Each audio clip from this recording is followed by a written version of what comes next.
And so, hi guys! Welcome back to my channel. It's been a while since I did vlog. Actually, kinakabahan ako kung paano ulit mag-vlog because it's been a while since I held this camera, this earphones, and everything.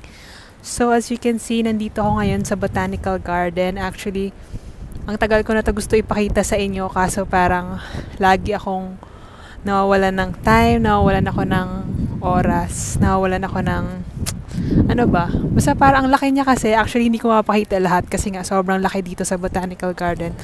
So, marami siyang plants, maraming herbs. Actually, there's a lot of banana trees here as well kasi wala silang mga bunga. And maganda yung side doon because you will see the Opera House and yung Harbor Bridge in that side. So, nandito ko sa gitna ng Botanical Garden. So, you can only see mga ano lang siya, mga flowers lang sila. Yan. Mga different grasses na meron dito sa Sydney. So, if magpapatayo kayo ng bahay, pili lang kayo ng grass. So, this one is the, ano ba siya? Stockdale. So, hindi ko alam anong klase siyang grass. So, maraming mga grass. So, yung mga alam ko lang is the Carabao grass. Yun. So, wala ko masyadong alam. Pero it's really nice to see na maraming varieties of grass para pag magpapatayo kayo ng bahay, you will know kung ano yung gusto nyo. So, this is just the generic view of the Botanical Garden. And so, in this vlog, actually, hindi naman talaga yung Botanical Garden yung papakita ko. Actually, I want to talk about how my 2023 was like. Pero, I want to show you the view of it while I'm talking. So 2023 has been really a roller coaster ride for me. So this has been my longest time away from the Philippines. So it's really very, very new to me. Yan, ang ganda. Yeah. So I think we are going to be near the herb area, which is my favorite part here kasi pwedeng pumitas, joke lang. So, if you need anything in the kitchen, kung kailangan nyo ng mga rosemary, thyme, meron yan lahat dito. Papakita ko sa'yo in a while. And then, maybe we'll find a place to sit para usap tayo. So, in the Botanical Garden, you can also do your morning exercises or parang afternoon walks. So, naisip ko dito because it's a very nice ambience to reflect or parang kung kamusta yung year 2023 and how 2024 is going to look like. Ayan, so nandito na yung mga herbs. So, we have here is the lavender. Ayan siya. Lavender. And then, we have the red basil. So, it's interesting. And then, we also have the, I think this is rosemary. Rosemary. Yes, rosemary siya. And then, of course, our favorite basil. Sobrang easy lang nito tanimin. I have here yung bay leaf which is super hirapan ako itanim sa Philippines. And then ito, sobrang yung dami. This is the curry plant. And then they also have thyme which is very easy to grow here in Australia because of the weather. But in the Philippines, sobrang siyang hirap. And so this is just the herb area. So maraming herbs dito. So pag may lulutuin kayo, pumitas lang kayo dito. Joke lang, baka hindi siya pwede. And so this is the generic view of the Botanical Garden. So hanap na tayo ng space. This is what a rhubarb tree looks like.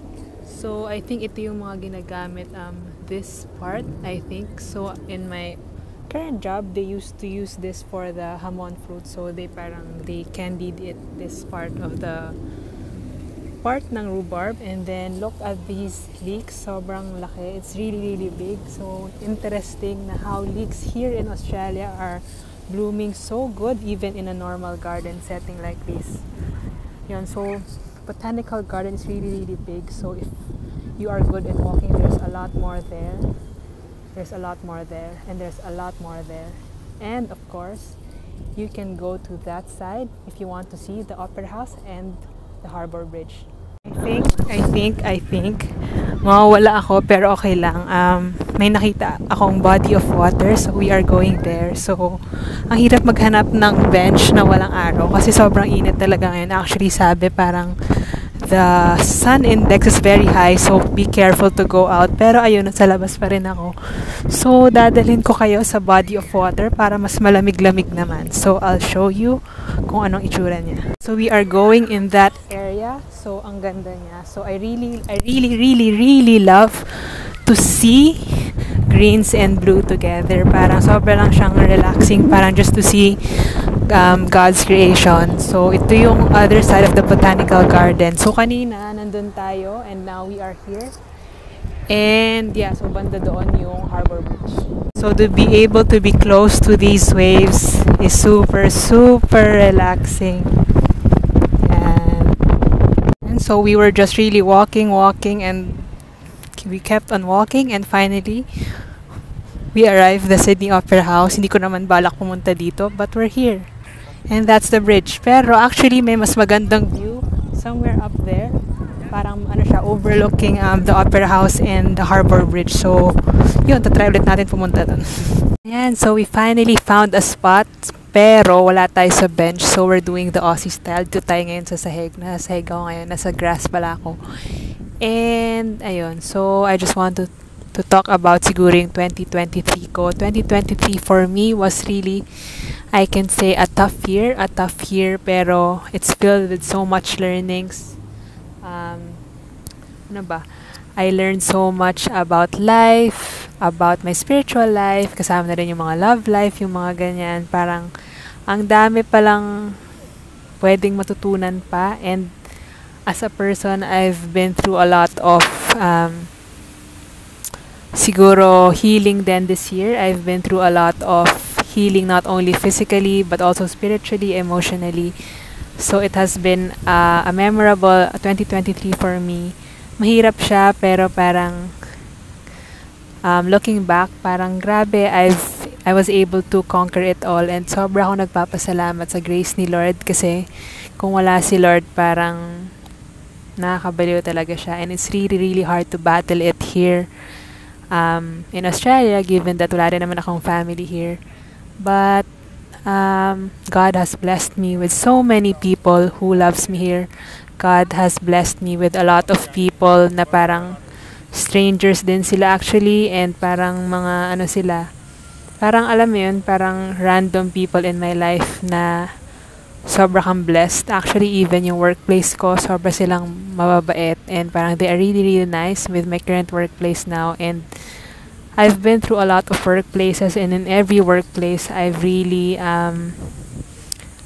had people who is very connected to me. And siguro one of them, i-shout out ko na lang siguro si Eliza. Si Eliza has been, hindi kami ganun ka-close, pero bigla kami nag-click one of those days. And sa kanya, sobra akong naging comfortable talaga.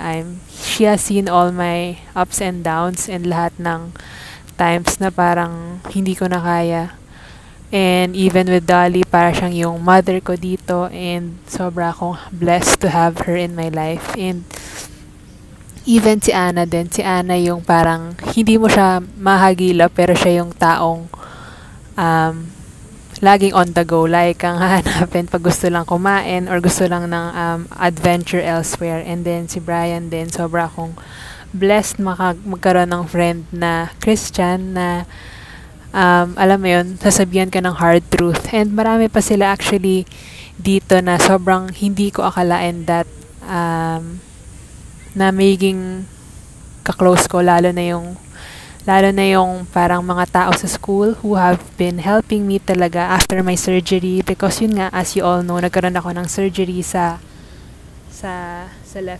left wrist ko. And yun, sobrang lang akong blessed to know every one of them. Parang when I look back sa months ko dito, parang February siya nag-start. January was the time na hirap yung, hindi pala hirap, more of parang bago lahat sa akin. I was really enjoying my time here, and then Feb nag-start na lahat yung struggles ko when this surgery happened. So March, April, dumating yung family ko, and then nag-birthday din ako dito, and then June, July, parang all those times, parang ano lang siya, continuously meeting people, and hindi ko actually alam ano yung plans ni Lord, pero the Lord has been so faithful to me, and He is just always telling me to trust in Him. And sobrang nagpapasalamat din ako sa community ko, sa God in the City, because they really have been through all my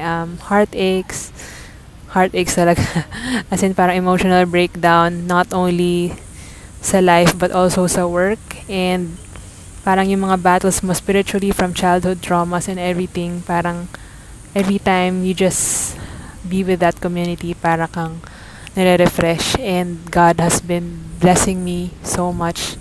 And dito ko sa Sydney natuto yung leading ni Holy Spirit. Dito ko natutunan how to pray in tongues. And dito ko natutunan talagang maramdaman kung sino ang Holy Spirit sa buhay ko. And I am really, really happy for the community na meron ako. And hindi lang actually yung community, pero yung parang every single time sobra akong blessed. Even yung current landlord ko now, yung dito sa new suburb kung saan ako nakatira, parang it was a sudden decision, but I'm so blessed to be with this family. Sobra lang silang, marami akong natutunan when I watch them actually, and sobra silang bait sa akin. And ayun din, parang basta ang daming surprises ni Lord, parang ang dami niyang promises sa akin, and lagi lang ako nagda-doubt, but at the end of the day, He would always redeem me.